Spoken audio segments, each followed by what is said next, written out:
Hey guys, how's it going? So this is Ben, and today we're going to be talking about segmentation. So segmentation is a big buzzword that everyone talks about, and I speak with so many e-commerce owners, and so many people seem to be getting it wrong. So let's dive straight into it. So why should you listen to me? So I've been doing this for 7 years. I don't do TikTok. I don't do social media ads. I don't know, Google ads or anything like this. I've been doing Klaviyo every single day for the past 7 years. I work with Fortune 500 companies and just help my clients generate over $30 million in revenue from email. And 99% of my clients were from Klaviyo. So that's why. Let's get into it. So, big mistakes. Klaviyo has been really friendly actually with us. It started creating these really advanced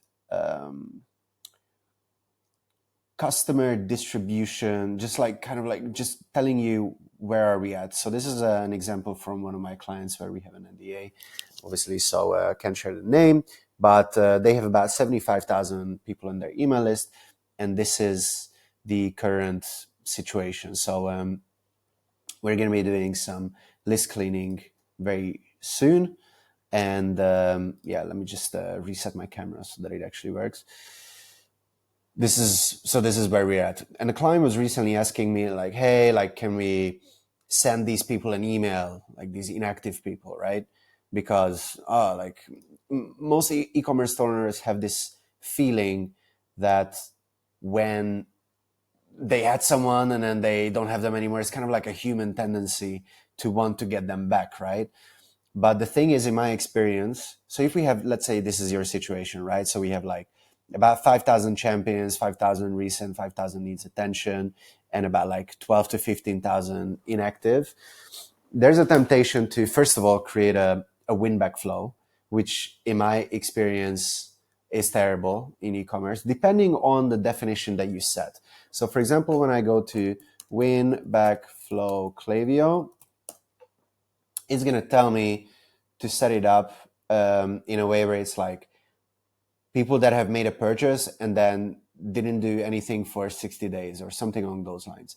This is another cool feature in Klaviyo, by the way, where they have this predicted CLV, so like predictive customer lifetime value. Where are we at?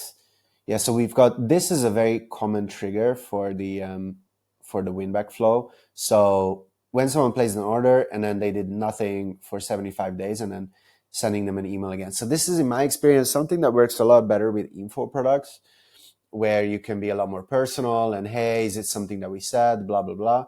Especially not with this, especially doesn't work with, for example, high ticket, like $2,000 interior design items like couches, for example. I worked with this Australian company who sells these, and they have physical locations too.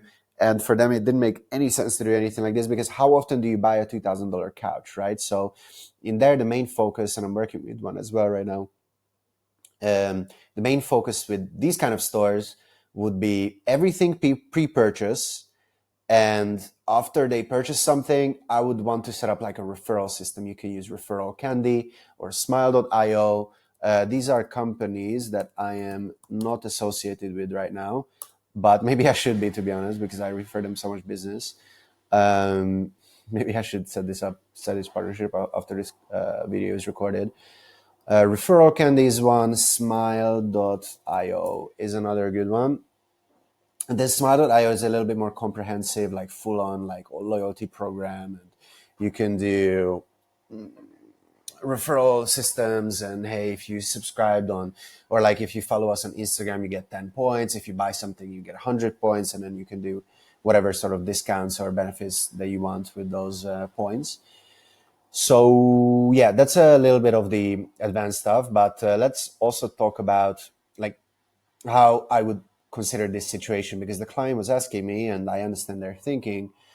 First of all, can we reward the VIP people? So yeah, setting up a VIP flow is a great idea.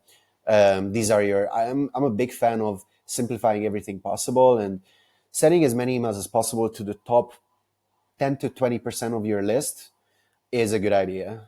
So, and I'm a big fan of soft selling as well. But in general, if I could create let's say you have these flows set up, these ones, right? Actually, for this one, we have a win back flow, but we defined it in a lot different way. It's actually more like an expected date of next order flow where they have still been engaged. It's just, they just haven't bought something in a while, but they would still have been engaged. But a win back kind of assumes that we need to win them back, so we don't have them right now. I don't really want to get into the possessive stuff about, like people, like once you had someone and they don't give you the validation anymore, then you want them back. So I would like you, if you have an e-commerce store, I would like you to remove that possessiveness and just think about this objectively. And I'm just letting you know, the top 20% of people should get the most emails. Like if you send 10 emails a month, they should get, in my opinion, pretty much all of them. There's no point sending an email just to these people, because here's what's going to happen. What's going to happen is you're going to have a really low open rate, which is going to hurt your overall, like you can see, for example, like campaign metrics. And this is something that I don't like about Klaviyo, by the way, because it shows you these numbers, which can get clients really pissed off or like bad, like, oh, revenue per recipient, it's in a poor zone, like you're doing a bad job. Click rate is in the poor zone, you're doing a bad job. Whereas actually we're getting like 44% revenue from email for this client. And it just like shows you these like red dots and it gets you confused. This is the most important metric here, average open rate, because that's what's going to get us not in the spam folder. Like if you have a bad click rate, it's fine. Okay. You don't need to, obviously there are things that I would still like you to follow, like best practices, like above the fold is gold. Having more call to action buttons, the call to action buttons working, curiosity, offering some kind of like making the email have a point. Like I receive so many emails that don't have any point. Like, what are you trying to say? Email people don't look forward to opening their emails every day. So yeah, this is just a simple, for example, segmentation method that I like to use is the engaged and created model. So whenever I would be getting into a new account, things that I would be creating is engage 30, engage 60, engage 90, engage 180, and then just seeing what percentage of the list are we at. And then we can send emails to them. So many accounts that I'm seeing, they don't send enough emails and they have a 60% open rate. Actually, this is more on the minority side, but there are still a lot of accounts that have like a 60% open rate on average. And then they send to less than 50% of their list. And I'm like, why don't you expand it? There's not that much of a tangible benefit for you between having a 40% open rate versus a 60%. Like you don't really get that many benefits, but you definitely get a big benefit if you're at 20% right now on average, and then you move up to like 38. Like between 20 to 40, there's a big difference.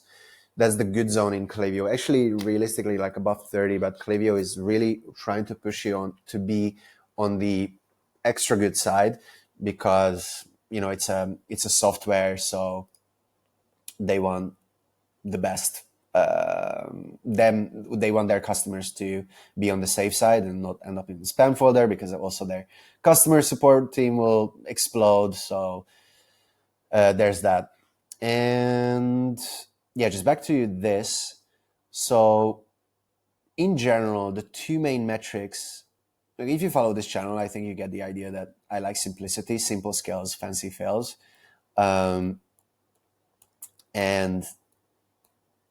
like if you just need to pay attention to two metrics: revenue from email and open rates. And also, by the way, this is going to be a topic for another video, but if you go to settings and you go to attribution, then you will see the biggest lie that so many agencies don't want you to know about. The default setting in Klaviyo for attribution settings is 5 days. So that means if somebody opened or clicked on your email and they make a purchase within 5 days, it will get attributed to Klaviyo. Obviously, this is different from Google Analytics, for example, where it's a last click attribution model, which means whatever you clicked on last, gets the sale attributed to it. So if it was an ad, that's going to get the sale. If it was an email, that's going to get the sale. Whereas you could easily argue, the ads did all of the work, your social media, all of this stuff did all of the work, and then you just sent a random email on Friday, which they received, and then they're like, oh yeah, right, like it was just a reminder. But that's kind of like also the power of email. A lot of times it just reminds people like, oh yeah, I wanted to do that. There's no point over glorifying emails. We know where we're at. This is kind of like why I also like this niche, because email is not as sexy as ads. It's not Madman. It's not I forgot the name of that character. Don Draper. Like creating all these amazing headlines. You can do it for sure.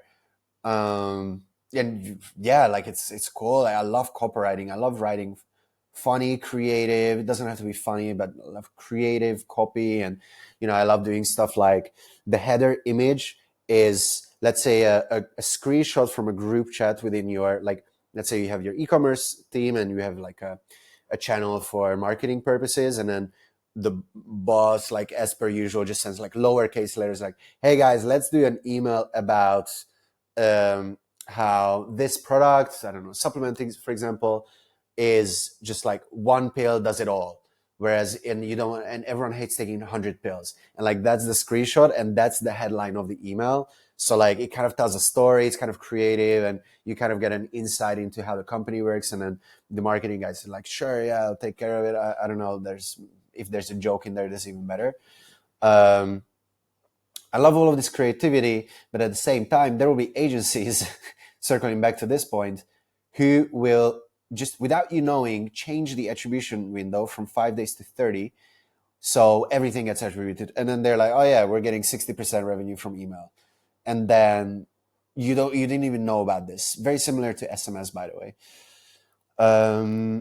But yeah, just coming back to the segmentation topic and just wrapping it up, because I've been like talking for a while. So the way I like to segment is, if you have on average about 40% open rates and you're not sending to everyone, you should expand the segment. So let's say, for example, if you're getting on average, so like this number for you here, this says 40% last 30 days or above, then you should send to more people, just in my opinion, because there's no point segmenting more. There's no point, like, unless, for example, if you have a store where there's like one product that gets 70% of the sales and there are clear cross-sell opportunities, like let's say it's I don't know, a jacket, and there's a hat, or like there's a jewelry item, or there's a pair of jeans that goes really well with it, or a t-shirt, that makes sense, because then the segment will be, and that jacket sells 70% of your revenue. Then it makes sense to send like specific upsell emails.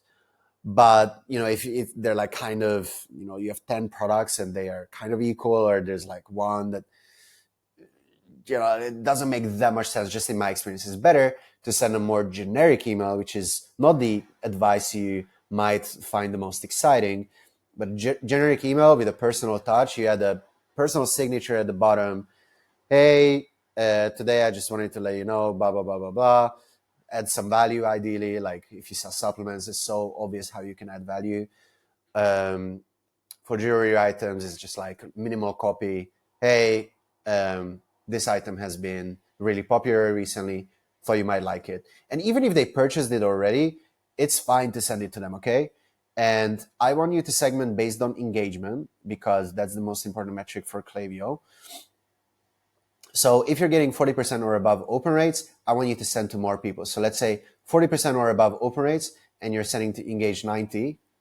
I wanted to show you an example of segments that I've been sending to. Yeah, so in here, for example, like engage 180, like you can see all of this. For example, if we've been sending to these segments a lot and the open rate has been like above 40%, then my recommendation would be expand it to engaged 360. For this kind, it's a little bit like tricky. I don't like to use this kind of like comma separated segments. I like to select like one segment. but this was the way that made the most sense because it's a drop based business, like very they have drops like once every 2 weeks. And anyway, it's a bit complicated, but yeah, then I want you to expand it to Engaged 360. You could even go like Engaged Ever.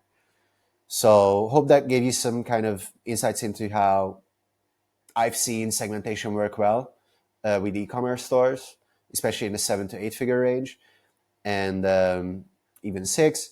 And yeah, that was the video. Hope you found it valuable. Please subscribe, like, and all of that good stuff. I should have mentioned it at the beginning of the video, but I'm still new to YouTube, so not everything is optimized. If you make over $40,000 from email and it's a headache for you to take care of all of this, there's going to be a link in the description below where you can book a call with me, and then if you would like me to help you with emails. So that is it. Thanks, guys. Love you. Ciao.